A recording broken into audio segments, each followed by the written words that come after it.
Hey everyone, my name is Penny Zanker, and it's time to reset. This podcast goes beyond just navigating change. It's about new ways of thinking about how you can approach challenges, how you can shift your mindset when needed, create some space and grace for yourself so that you can rethink, recharge, and reprioritize when and where needed. Are you ready to unlock your full potential?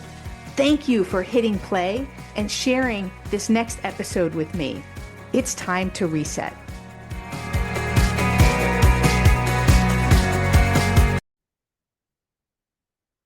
Hello, friends.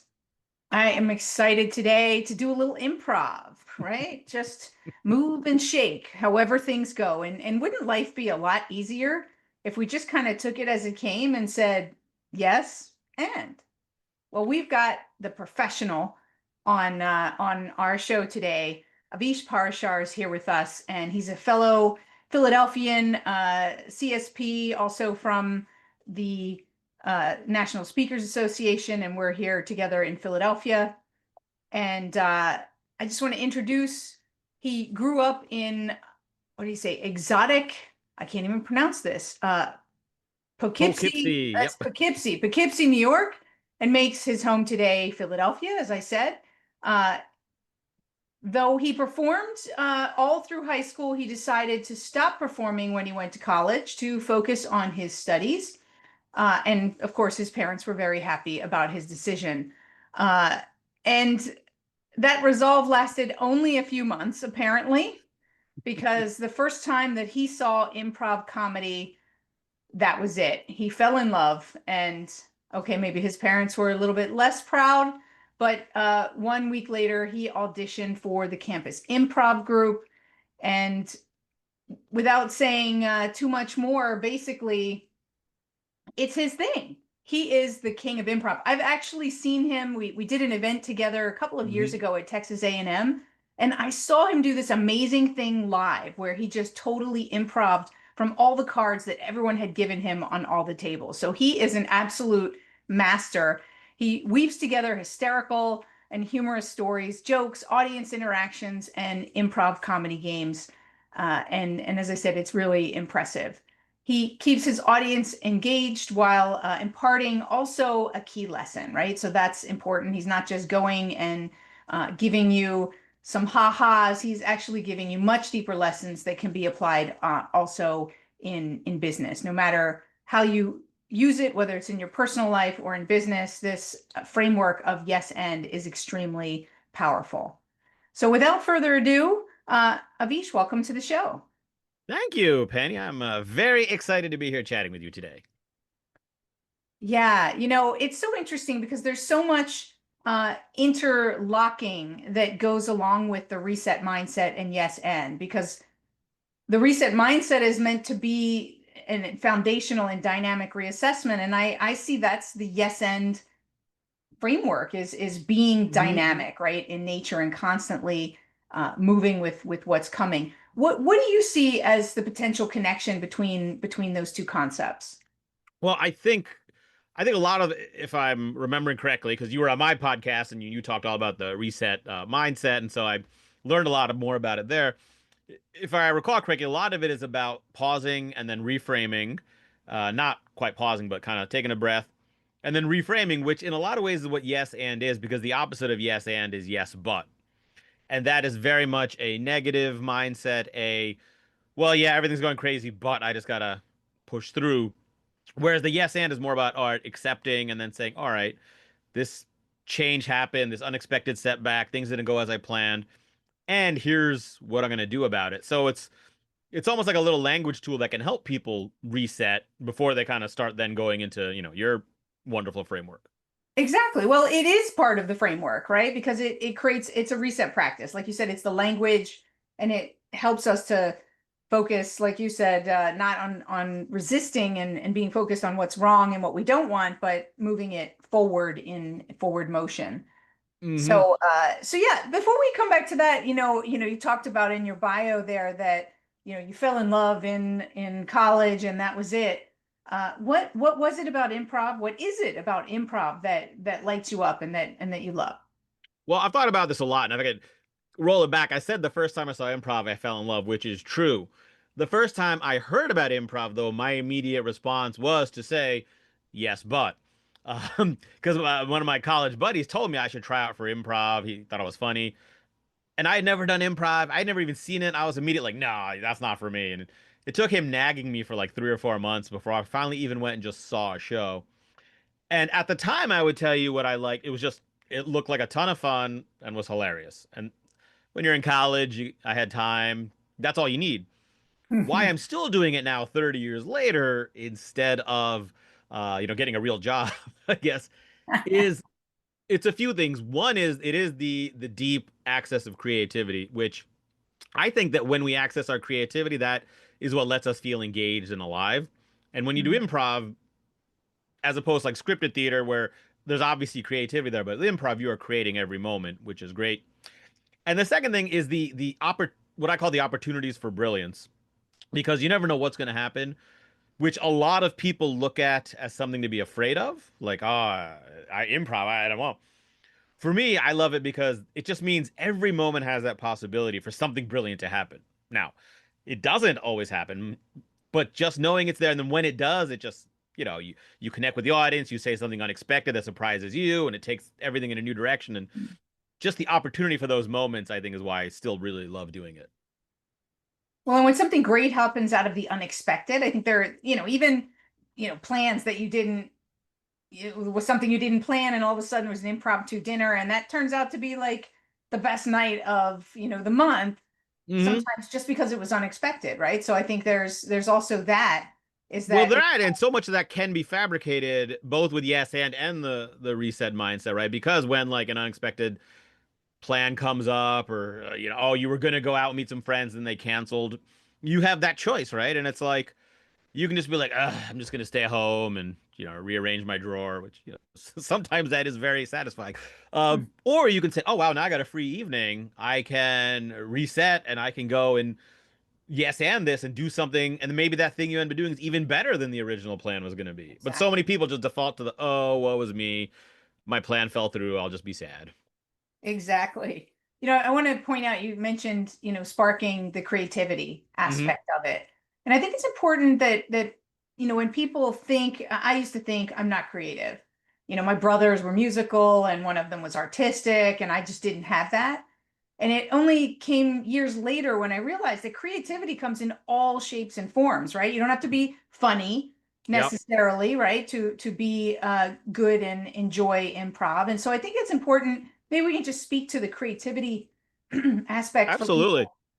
Yeah, so two things about that. One is that um, I honestly believe that everyone has an inner creative genius. And we start out as kids, you've got, you don't need toys. Kids are just creating, they're playing with action figures or building things with their imagination. It's just that society tends to beat the creativity out of us as we grow up, because the more you enter the world, the more the message is constantly reinforced that you have to watch what you say and kind of color in the lines. And so a lot of when I do work on creativity with people, it's this free form practice. All I really do, I play this improv game and I do it and then I'll have the audience do it if it's a workshop called the expert interview, where I just pretend to be an expert on some topic that I know nothing about. Have the audience ask me a question and then I just answer. And the only trick to that game is this little improv technique I call open your mouth and start talking. Because what most people do is they will think, oh, what's a funny way? And it's never funny. But when you just start blurting, and when the audience does it, when I tell them they're going to do it, they get nervous. And then when the exercise is done, they're almost all like, wow, I did way better at that. And which ties to the second thing about this is in 30 years of performing, and a lot of those were teaching improv, I've never taught anyone how to be funny. All I ever taught them to do is essentially how to bypass that filter we develop and let their creativity flow. And then the natural humor and creativity just happens on its own. I played that game actually. I took an improv class with some friends, and I Oh, remember yeah. playing it. It's super fun, right? And I did it just because I want to practice being more spontaneous and not worry about what I say and that type of thing, and just And anyone be in the can do it. moment. It's just answer the question. Just make up an answer. And people are like, what if I don't know what to say? I'm like, just open your mouth and see what comes out, because something will come out. It certainly will. Well, that's I think the other hesitation is people are worried. Like, well, if I don't think through my words carefully, like, what if I say something dumb or stupid? I'm like, well, in improv, that's kind of the point, which is why I think using improv as a tool to train these things is so freeing for people because it's almost like the point is to be ridiculous versus other creativity exercises where maybe you're trying to come up with a good answer. Yeah, that's true. You know what? It brought me up a thought. Something that even been feeling lately is Mhm. because AI is there and is supporting people in how they write their letters and right.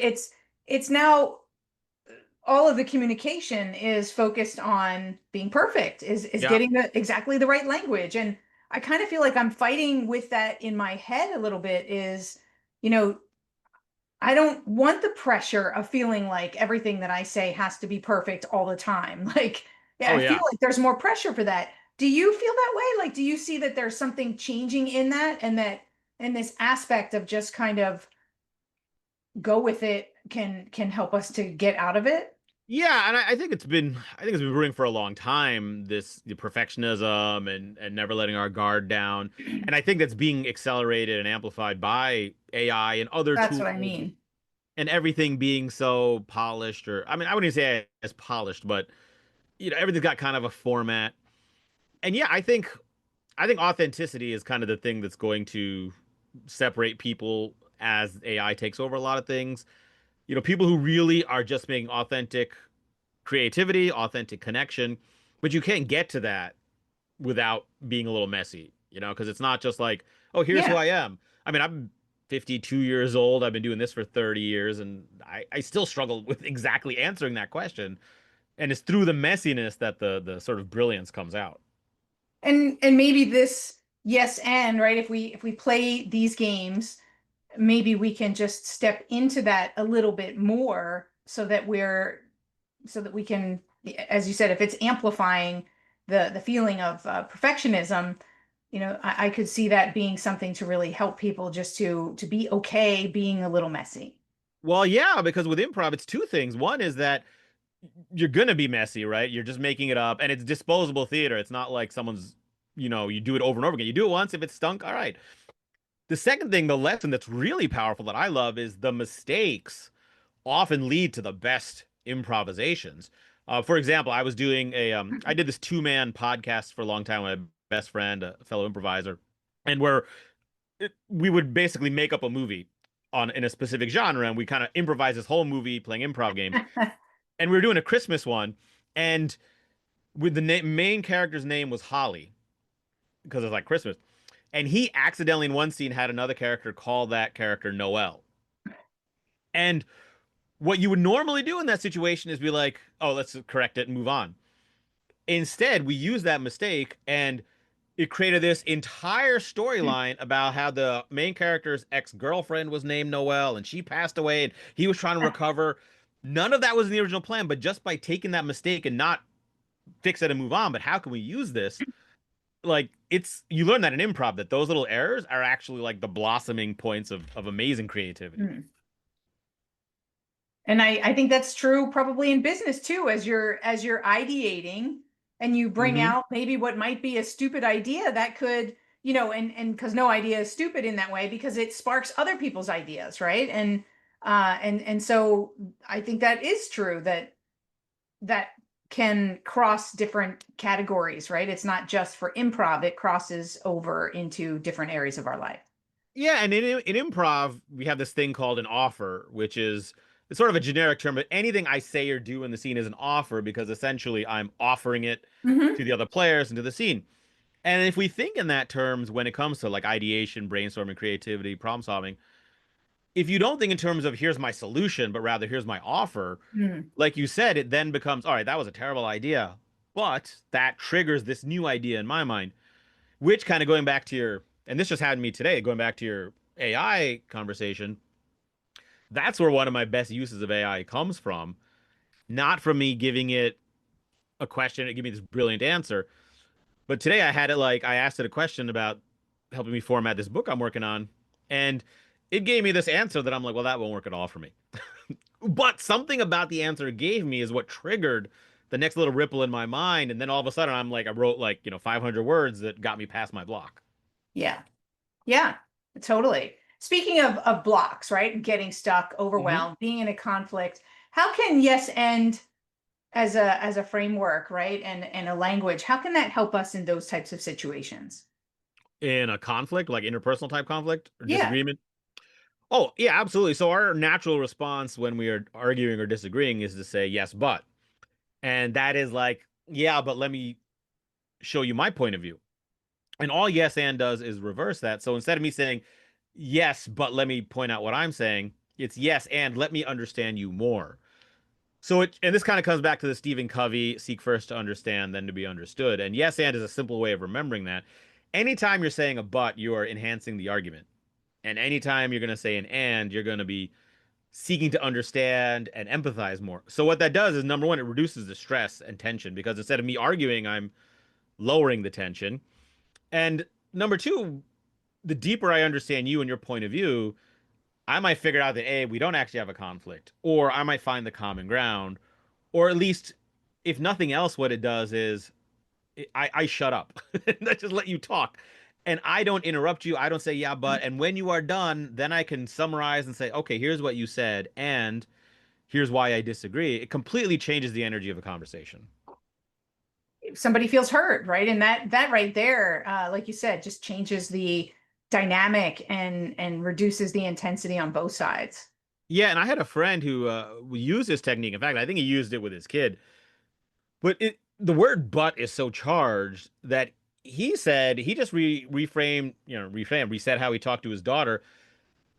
Exact same phrase, just replacing the "but" with an "and."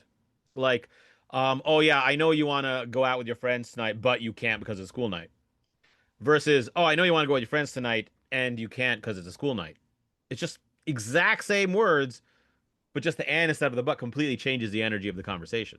It totally does. It totally does. I mean, think about it, for people who are listening, if once somebody says but, you shut down because you're Mhm. waiting for them. They're not listening, is what it tells you. They were just waiting to speak so that they could take the opposite side or negate it.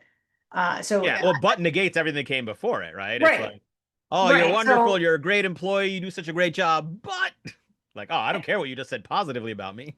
totally, but I just said that. Well, How yeah, you many say it, it's a times natural word to say. I know, and then we hear ourselves. So how many times though does that happen when people are good intention and they're speaking and they're giving a few good things before they go into like the developmental piece and that word slips in there that just like you said that changes the whole dynamic and the whole conversation where people don't feel like you actually meant those first things that you said that were positive about them. Yeah, and if you want, if for your listeners want for like a leadership technique, I was speaking at an event, I was doing a training workshop, and they had like kind of the big boss come in early before me and gave some advice and some wisdom, some experience. And he talked about the we've all heard the criticism sandwich, right? Which is like say something positive, then Yeah, give yeah. the and he talked about that was really great and how it was very helpful. And he left. And then when I got to this yes and section of my thing, I was talking and I didn't say he was wrong. Obviously that technique's been around for decades because it's useful and works. I'm like, if you want to enhance it though, number one, make sure the criticism follows from the positive. So instead of like something like you are so great, everyone loves you, you're a great collaborator, but you're often late, right? Instead, say, oh, you know what? Everyone loves the work you put in. You do such a great job.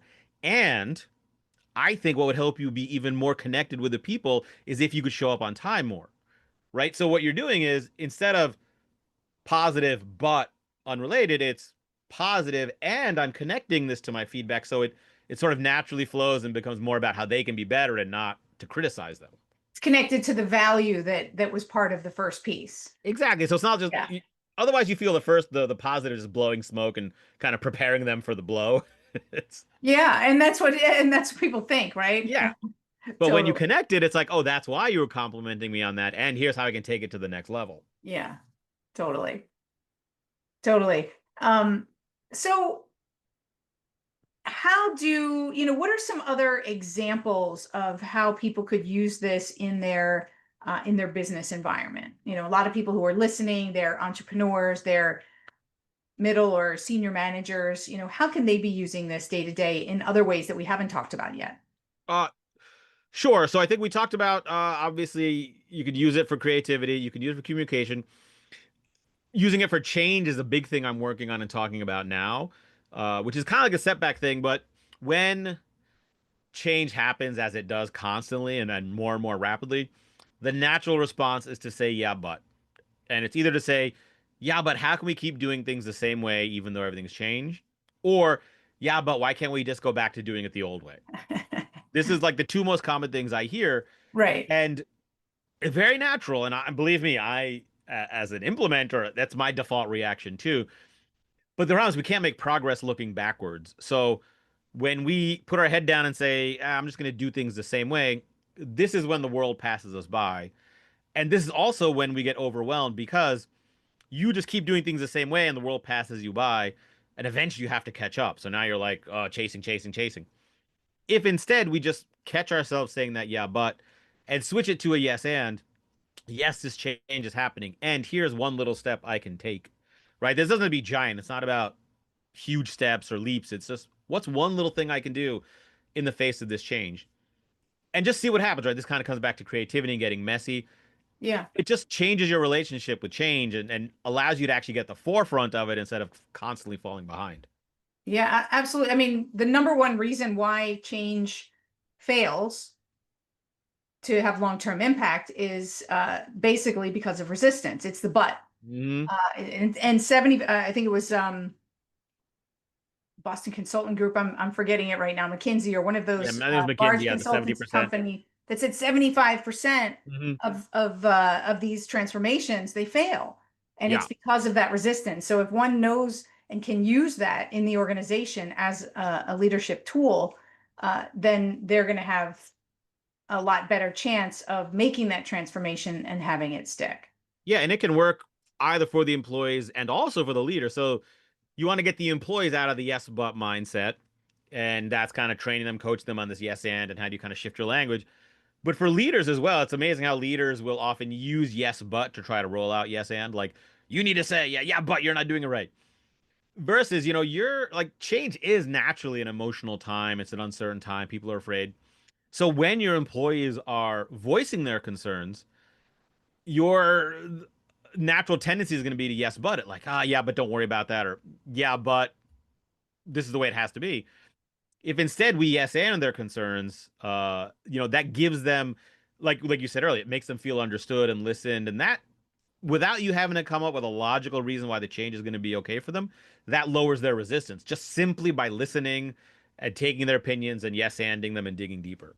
Yeah, that's great, right? It's an employee tool, it's a leadership tool, Hmm. and it's so simple, right? It is. And we tend to reject the simple because if it's too Oh, simple, that's like, too it's not going to simple, help. right? Give me something more complex. Give me something that I Right. can. Like the reset mindset also is like it's not overly complicated. It's like three steps. They're all things you hear about. You're like, oh yeah. But doing it and consistently and building that practice, it just Right. yeah, the simple I think is good. Otherwise, you just kind of forget the steps. You don't do it. And It has to be, right? It makes it accessible, especially at the difficult times when we need it most. And hmm. simple means that we'll practice it in the smaller moments so that we can have access to it in the bigger moments. So Yeah. I know for me, sometimes on stage I take people through a skydiving experience.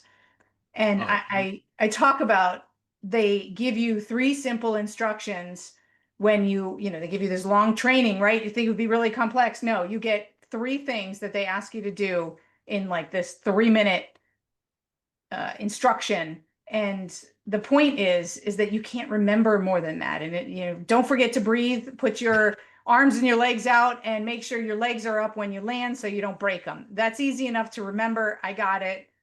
But more than that, you're going to forget.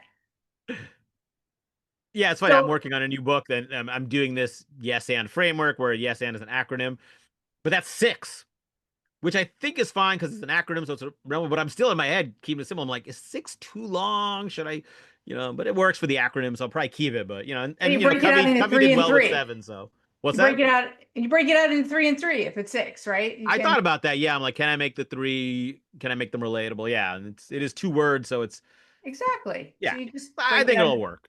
two parts. I think you got this. I'm excited to read it when it comes out. Oh, thank you. So let's head into a little bit of a reset rapid fire. Yes. Um, what's what's your favorite song to help you to reset, to shift your energy and your mood? Well, I would say it is also one of my favorite songs. It's probably lesser known. It's a 10-minute long instrumental called La Villa Strangiato by the band Rush, which Cool. is to me it's kind of a virtuosic piece of music that it kind of has a slow build and it almost takes on a meditative quality. So Hmm. sometimes, a lot of times when I go for a walk, I'll listen to a podcast, but if I really want to like go over material or brainstorm, I have a mix on my phone, which is like five different versions of a song, like one and then four live versions, and I just listen. And the one reason I love Rush is they're amazing at what they do, and I always feel inspired because they're so good at playing. So it sort of gets me in this motivated, inspirational, aspirational type place. Awesome. We'll check it out. When is the last time that you laughed until you cried? Well, that is a great question. I'd probably say it's been a while since I laughed that hard. I laugh a lot, but laughed till I cried probably about a year ago, maybe a little less when I was hanging with my kind of best friend from college, the one I did the podcast with, and just when we get together, we kind of hit this sort of level of stupid humor that sort of perpetuates itself. So Mhm. that's a good point, though. I should probably reconnect because it's been a little while since that's happened. Shouldn't we all? I mean, that kind of laughter, right, just is so cathartic and just brings us right into our heart and connects us with ourself and each other. And so, yeah, it came to me today where I was thinking about it. I haven't asked that question before, but I was like, that's I haven't laughed until I cried. Also, probably 2 years. It's been a Yeah, long it's time. a great because obviously the how often you laugh like that I could answer that was today, but laugh till you cry is a good one. Mm. So, what is the worst advice you've ever heard and decided to let it go? Specific to me, Yeah. then I would say when I in my early days as a speaker, having done had done improv already for about 10 years, and when I kind of got going with my speaking business using speaking as a tool, I had not one but two separate people, one of whom is a very well-known like marketing expert in our industry, tell me I should absolutely take improv off of my marketing. They said no one is going to hire you if you market on improv because no one wants their people to improvise. Everyone just wants their people to do what they say. So me being newer in the business and younger and listening to these brilliant people, I did it. And business struggled. It didn't work well. And then finally I got to a point where I was like, oh, well, my business isn't working anyways. If I'm gonna fail, I may as well fail doing what I really want to do and what I love. And so I leaned into the improv aspect, and that's when things actually started getting better because I was being more authentic, more true to myself. So it's Hmm. people, very well known marketing people, give me good marketing advice that was totally not aligned with me and who I was. And when I let that go is when things started to work out. Perfect. Right. And, I ask these questions because I want everybody, if you're listening, you know, people tell you things all the time where they don't understand the context, they don't understand your genius. You need to take everything with, a grain of salt and listen. Hmm. There's probably something in there that you might be able to take away, but it doesn't mean that's one person's perspective, right? And we Oh need to God, yeah. The we grain of need salt to thing. I do programs for other speakers. The NSA. I do some chapter programs. I say at the beginning of everyone, like, listen, take everything I say with a grain of salt. I'm gonna tell you what works for me and works for people I've worked with. But your experience might be different, so don't take anything I say as this is the way you have to do it. well, especially because what you do might be authentic to you, and someone else doing that might be totally, inauthentic, and then it doesn't work because it's not authentic. Yeah, and you can kind of tell when someone is doing something because they're following a system or advice and not just doing kind of what is true to them. Totally. All right, last question. What's one thing you wish people would say yes to more? I wish people would say yes to the little yes but voice in their head. I think everyone has an internal persistent yes but, a little voice that keeps telling them something in their head and they keep saying yes but to it. And I think that if people would just say yes and to that, they would be happier, more fulfilled, they would take more chances, and the world would just be a better place. Wonderful. So tell us how people can get a hold of you and either watch you do improv, hire you, get your next book, whatever it is that you're working on. Absolutely. So the best place to go is avishparashar.com. AVISHPARASHAR.com. There's not a lot of Avishas in the world, so if you just type my first name into Google, I'll be one of the first couple of results. If you're driving, you didn't get a chance to write that down. You can get, I have video clips up there. I have a TEDx talk you can watch. There's lots of information about my programs. If you're interested in my books, you'll get a pop-up probably to get some free downloads and get on my list for announcements. And there's a link there to my podcast. I have my own podcast called Yes and, which Penny, you were a guest on, and at the time of this recording, it's going to be live in like the next 2 to 4 weeks. So when this comes out, I guess it'll probably be out there. So you can listen to The Roles Be Reversed, where you can hear me learning from Penny's wisdom. So avishparashar.com, and that also has links to my socials like LinkedIn and Facebook. Wonderful. Thank you so much for being here. My pleasure. Thank you, Penny. This was great. And thank you all for being here, because couldn't we all use a little bit more improv in our life, especially today? I mean, we live in the age of change. Things are changing so quickly. And if we just had that mindset, that reset mindset to go with yes and as a regular reset practice where we go, all right, let's go. Yes, and what's next? And how do we navigate through this? It's going to just help us to be a little bit more grounded and stable, despite the fact that things are changing around us, because we're just going with the flow. So I hope you get that. And also remember, find that opportunity to laugh until you cry. It really feels good. So happy to see you all, and we'll see you in the next episode. My name is Penny Zanker, and it's Take Back Time. See ya. Hey, thank you for spending this time with me. It really means a lot. If you're feeling a little off, distracted, overwhelmed, stuck, or just out of sync, remember that's your signal to reset. And that's all it takes, just recognizing one reset moment at a time. So stay tuned for more tips, tools, tricks, stories, strategies, all here on Time to Reset. We'll see you in the next episode.